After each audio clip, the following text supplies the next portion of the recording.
All right, guys, 6 days out. Breakfast is pretty similar to yesterday.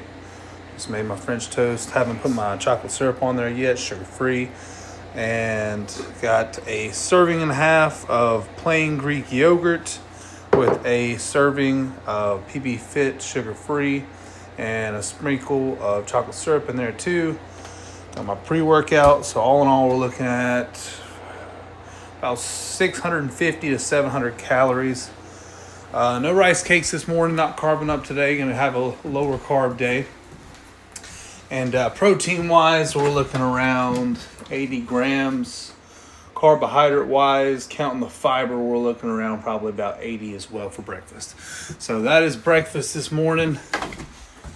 And morning weight. Got my shoes on. 232.2 this morning. So it is about 8:30. Did not sleep great last night. I was excited for the show. But that's all right. We'll get in a nap in after this workout. Today we'll just be hitting some chest and biceps, which is not something I typically pair together, but it is going to be a deload week. My plan is to kind of hit about half the sets I normally would at about roughly 70%. So basically going in there and planning on getting a good pump, getting some blood flowing to the muscles, getting my metabolism firing. And after that, practice some posing, head back here. And diet's going to look a whole lot similar to the way it was yesterday, not as many carbs. And end up getting some steps in today. I don't know how many I'll get, but at least a couple miles, nothing crazy. And that's the outline for today. Alrighty, so got to do a little voiceover here because the gym music don't want to get copyrighted. Right here, we're starting off with chest, starting off with some flat bench dumbbells. And this is my first day of the deload. So we're going lightweight, really focus on getting that stretch and contraction here. And just really filling out the weights, not trying to murder it, but get a good pump, get a good work nonetheless. So just taking things really slow, really getting that stretch in. I've got to where I've really incorporated the flat bench dumbbells into my routine a whole lot more. The reason for that is just most of the research that I've done from top level bodybuilders and coaches as well have their guys do dumbbell bench versus barbell bench. And the big reason for that is just you're working your stabilization muscles a lot more and you're able to get a better contraction when you're not doing more so a fixed range of motion. And the risk of injury is much, much less on dumbbell bench than it is flat bar bench. And, I'm a big firm believer on trying out new things, especially in the gym, versus kind of doing the same thing over and over and over and becoming stagnant. And, if you don't have an open mindset of changing your routine every now and then you can, like I said, you kind of become stagnant, and that can cause a lack of progress. And that is the last thing I want. So you can't go into the gym every week thinking you know everything. So if, some top level guy is doing something, hey, maybe you should try it out. Worst case scenario, it doesn't work for you, and you go back to what you were doing. But as of right now, I've really been getting a whole lot of good work out of it. Like I said, you get a lot more stretch, and I just feel a whole lot more in my chest. I'm able to get more of a pump, more blood flow to my upper pec especially. And just really liking these a lot. So really getting after it here. Trying to stay warm anyway. Working out with a hoodie is not my forte, but being a low body fat right now and low on carbohydrates, I don't do a whole lot of sweating. And for me, that's pretty crazy to say because I am definitely a sweater.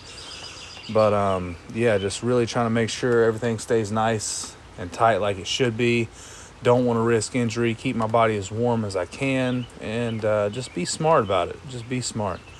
So Here we've moved into incline dumbbell bench. Again, this is really going to target that upper pectoral muscles, bring out those striations. The striations is something that I have really made an effort to bring out this time around in my prep.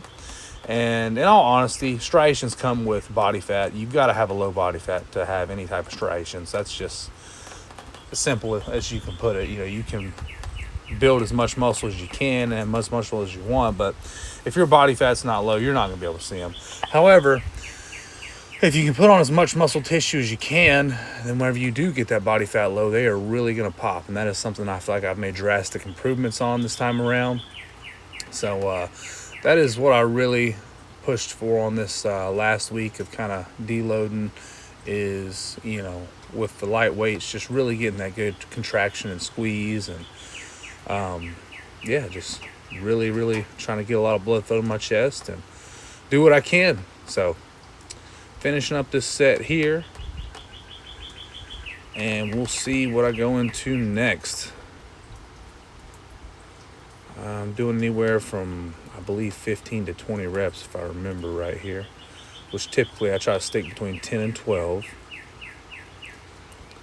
All right, looks like we're going into dumbbell flies. Really focused in on my upper chest here. You know, you're going to get some lower pectoral muscle work regardless. But like I said, stuff right here, I am really just trying to tighten things up. Going real light, real slow, stretching my chest as much as I can. Just really getting good contractions here. Going with 35s. Thankfully, there was only one other person in the gym, so I didn't get laughed at. But that's another thing that kind of comes with gym maturity, is especially in bodybuilding, it doesn't matter how much weight you're doing. It matters how you're moving the weight. It matters what you're doing to get that hypertrophy. You know, you can go in there and ego lift all day long, talk about, oh, well, I did, you know, such and such weight on the bench press, or I did what such and such on the dumbbells.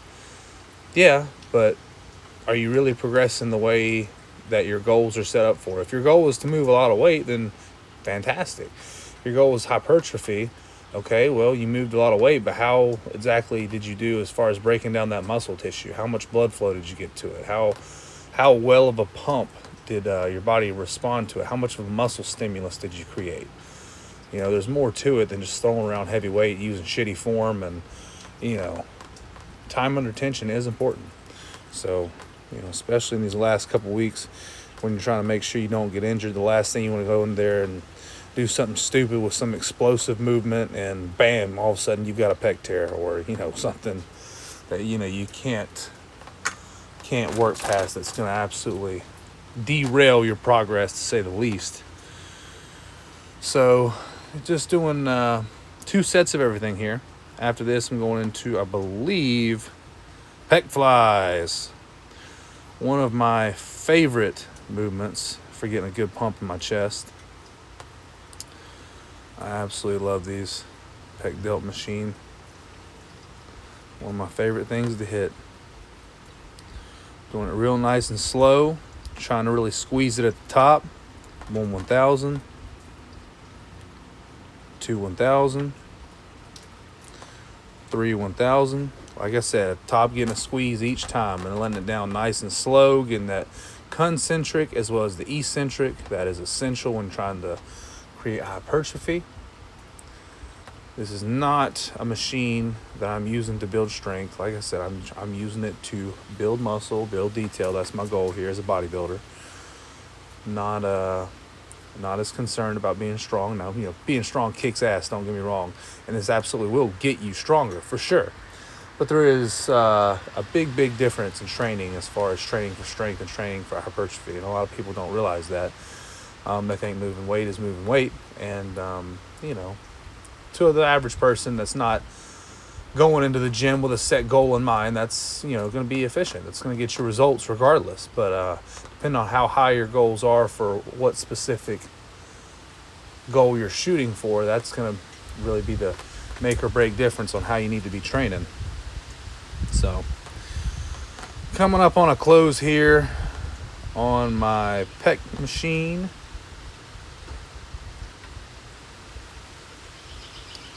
Really burning them up here.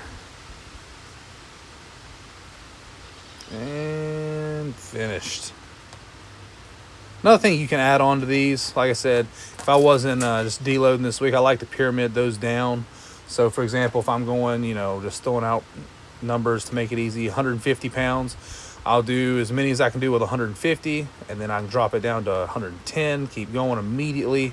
And as soon as I burn out there, I'm dropping it down to 70, as many as I can do, and just really, really burning the hell out of them that last set. I mean, you ain't got to wait till your last set, but that's typically what I like to do, just to really fire that muscle stimulus up, get as much pump as I can get in those last couple sets here. Got the camera a little too close to me here, doing some cable crossovers. Make some adjustments on the next set, so I'm not so close to the camera. But I haven't been able to do a whole lot of filming for you guys to film my workouts here lately, mainly because I've been going to the gym at Planet Fitness before I go to work, which I will be doing tomorrow. Unfortunately, I won't be able to get my back workout in. And Planet Fitness has unfortunately become a fun-free zone for me recently. I still love working out there, but I mean, I got people complaining that I'm taking pictures in the mirror, and I got people telling me I can't record my workout anymore. And I totally get it. If somebody's in the background, somebody doesn't want to be in your video, somebody doesn't want to be in your picture, that's completely understandable, especially in a locker room circumstance. The last thing you should be doing is taking a picture where there's somebody getting dressed in the background and then posting on social media. That's bullshit. Nobody needs to be doing that. But if no one's in the video and you're simply just trying to track your progression, no harm done, in my opinion. And that's just not been the case for me lately. So I just said to hell with it. And I have stopped recording in there. And, it is what it is. It's not hindering my progress, but it is nice to have a method where you can track your progress. And it kind of sucks when somebody takes that away from you as such. But, it is what it is. I'm here at the gym in my hometown of Yadkinville for Real Fitness, and luckily the owner there is super cool. You can do your posing there, you can record, and it's a no bullshit zone. So he's a great guy. If anybody is local, I highly recommend this gym. Got everything you need, and for a good price as well. And like I said, as far as management goes, nobody's going to be any nicer than he is, and he knows what he's doing. He's upgraded everything that needs to be upgraded. He's been a great owner, and very highly recommended for anybody local that is looking to make any type of good progression at any gym. So it's 24 hours, which is fantastic. Planet Fitness used to be 24 hours, but after COVID, I don't know of any of them that are still open 24 hours. They've kind of blew that out of the way, and I don't think they'll be going back anytime soon. It's been a couple years now, so. But anyway, they also got rid of Pizza Monday. They used to have Pizza Monday on the first Monday of every month. You got all you can eat pizza. Kind of counterintuitive in my opinion, but hey, if it's a good sales perk, there's a lot of people I know, especially older people, that would come in there and will talk to me and say, yeah, we're members just because of the free pizza. And I honestly can't blame them. That's a pretty good deal. It's a pretty smart marketing strategy. But if you're wanting to really see results, I wouldn't recommend eating pizza at the same time you're working out. You're not going to burn the same amount of calories. So, but to each their own. It is what it is. All right, we are moving into biceps now. I have not hit chest and biceps together in years, but like I said, it's a deload week. We will hit our last workout Wednesday. That will give us 2 complete days of rest before show day on Saturday. And yeah, just had to figure out a way to get this split in, because typically I work out 5 days a week. Doing a little bit of cardio this week, not a whole lot, because I want my legs fresh. I want to be as detailed as I can be. And so not training them in the gym at all this week, which is honestly the best news in the world for me, because leg day is the hardest day in the world as a guy. Every woman seems to love it, but men seem to hate it. I don't hate it, but it's definitely the toughest for me. But yeah, right there, just starting off my first exercise, just some simple cable curls with the curl bar. And for me, I highly recommend the curl bar over the straight bar, simply because, again, this is just a personal assessment. For me, it really, really gives me bad tendonitis in my elbows, especially on the inner side of my elbows when I do anything straight bar. I can't do it. It makes my forearm so tender and painful, and it's just not worth it. There comes a point where you're getting diminishing returns on certain things, and it just doesn't make sense when I can work around it. So that's another big key thing that I would highly recommend anybody do. That if you're doing some type of movement and your body is fighting you against it, basically telling you, hey, this is not working, listen to your body. Your body will tell you, okay, this is working, keep doing this. This shit's hurting me, don't do this. And everyone's different. Some people can do straight bar and they're just fine. And if you can do straight bar, I would say do straight bar. You'll hit a different part of your bicep. You'll target different areas. But for me, it's counterproductive for me. If I'm hurting for a week after it and I can't train them the next week, to me, I'm like, okay, well, why the hell am I doing it? Because I'm not getting such great returns from doing straight bar that it's better off me not training the whole next week because I'm in pain when I can work around it. So after the curl bar, I went into the rope cable curls. This is to target the outer part of my bicep. The curl bar is really going to hit the inner part, that little apple core, as I like to call it. And the cables, or the rope, is going to hit that outer brachialis. So that is what's going to give you that big outer part of your bicep, as well as give you a hell of a forearm pump as well. So it'll help both of those. Forearm's going to be a good secondary muscle group being used here, being activated. And again, just going a lot of high volume reps. And finishing up on biceps, we got concentration curls. On these, highly recommend that you solely focus on your technique. Focus on that contraction. Watch your bicep. If your bicep is not actively engaged on this, you are doing them wrong. How do you know if they're being actively engaged? Well, you can feel a damn thing. If you are doing your bicep curls and you don't feel it, you feel it in your shoulder, you feel it in your forearm more so, or you just simply don't feel like you're getting out of it, you are doing them wrong. You need to make sure that you've got your elbow in a fixed position and that you're doing a fixed hinge motion where all of that pressure is going right to your bicep. If you're doing them correctly, this is one of the best peaking biceps, in my opinion, that you can do. But if you do them wrong, they're about completely useless. That's just the unfortunate truth. You have to do these correctly. It's not about how much weight you're doing on these. This is not a strength movement. This is a peak bicep movement. And each one, I'm watching that bicep, making sure I'm getting as good as a contraction as I can, squeezing it as hard as I can at the top. Everything is important on this as far as your technique goes, even how you're holding the dumbbell. You want to keep that same motion. Now, you'll see on the last one I do get to where I'm cheating just a couple. But if you're not cheating on the last ones, that means you got a lot left in the tank. These people that are doing 8 reps, 10 reps, and they don't even look like they're struggling on 9 and 10, you guys are leaving a lot of gains on the table. You need to go to failure. I'm not even training to failure at this point, but I'm still struggling on my last couple reps. When you start to feel a burn, that's when you know you are finally getting somewhere. That's not the stopping point. Sure as shit ain't the stopping point. Stopping point is when you literally can't get it up. That is the last rep you should be doing. Not when you can still do 5, 6 reps. That's definitely not the case. So, all right, wrapping up biceps. Typically, I am knocking out at least 6 sets on core. Only doing 3 today. Like I said, cutting everything in half. This is one of my favorite ab motions. Just simple leg raises here. Something I really try to focus in on these is keeping my feet and knees as close together as I can.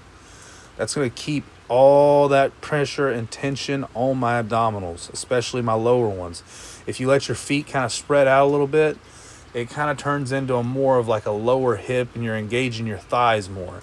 Now, your thighs and your hips, your adductors are obviously going to be engaged in this regardless, but I'm trying to train my abs and isolate my abs in this motion here. I'm trying to add detail to my abdominals. I'm not trying to necessarily build my quads, even though, like I said, they're being engaged on this type of motion. So, yeah, just kind of remember that technique is always important. No matter what you're doing, you want to make sure you're doing it right. It is better to do less weight, less reps the correct way than high reps and incorrectly. So set number 2 here, burning them up, coming to a close here soon. Believe it or not, this workout actually kicked my ass. I didn't expect it to, being as I was going, like I said, lightweight, high volume, but just the change of pace made me feel it, to say the least. That's the one thing I can definitely say is, if you get used to kind of the same workout, just change it up a little bit. You gotta do the same thing every week. All right, last one, set number 3. I ain't gonna lie, I was running out of juice here. I was getting tired, getting fatigued, running out of energy. Still bumping them out, though. All right, almost there.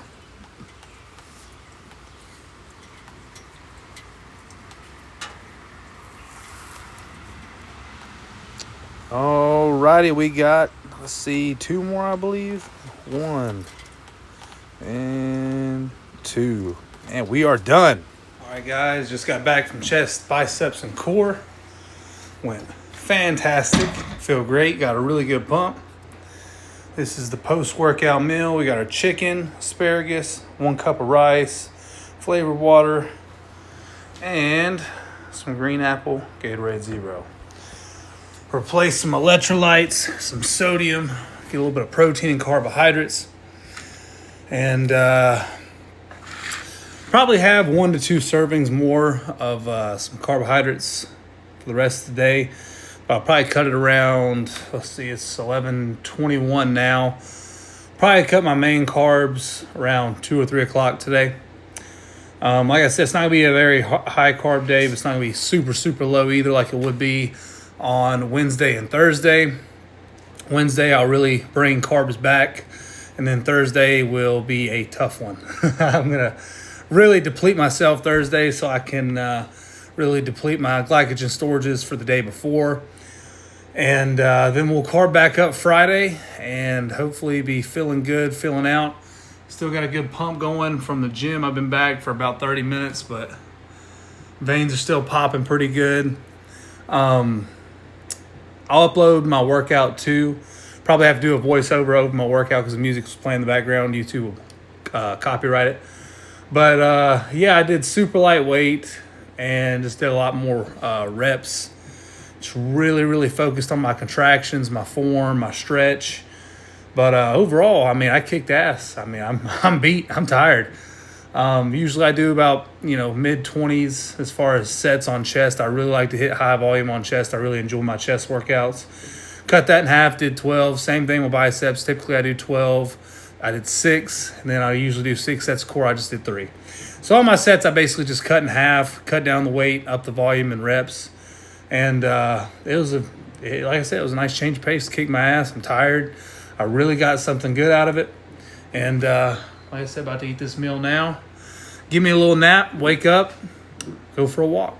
So, meal number 2 going down. Alrighty. Sitting out here with the big boys. Meal number 3. Got some caffeine going down the hatch. About to go on my walk here. And, bam, a big-ass bowl of plain Greek yogurt, 1 cup of strawberries, 1 cup of blueberries, and a banana. So that's meal number 3. I'm going to get some vitamin D sitting out here. I'm not right now because I'm sitting in the damn shade. But after I eat this, I'm going to let it digest a little bit, get some steps in, and enjoy the nice weather. It is 73 degrees and sunny outside today. So taking advantage of it. All right, guys, 8:15. About to eat again. Same meal as last time. chicken, mushrooms, asparagus. Meal number 5. All right, guys. It is Monday the 26th. Happy Memorial Day. It is a little past 8:30. We're going to get our weight this morning.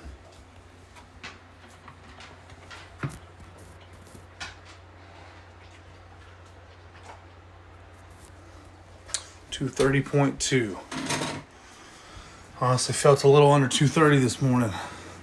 I am starving, but I did not sleep worth a damn last night.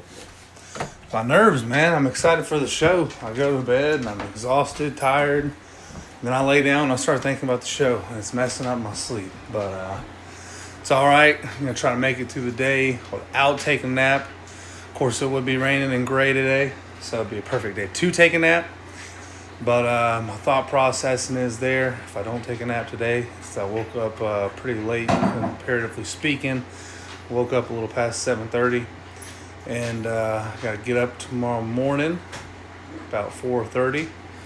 Hit the gym before work. Tomorrow's my only day I got to work. So if I can get to bed early, get a good night's sleep, have a good Tuesday.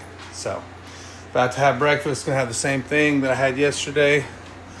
I'll show you the finished product hopefully in about 15 minutes.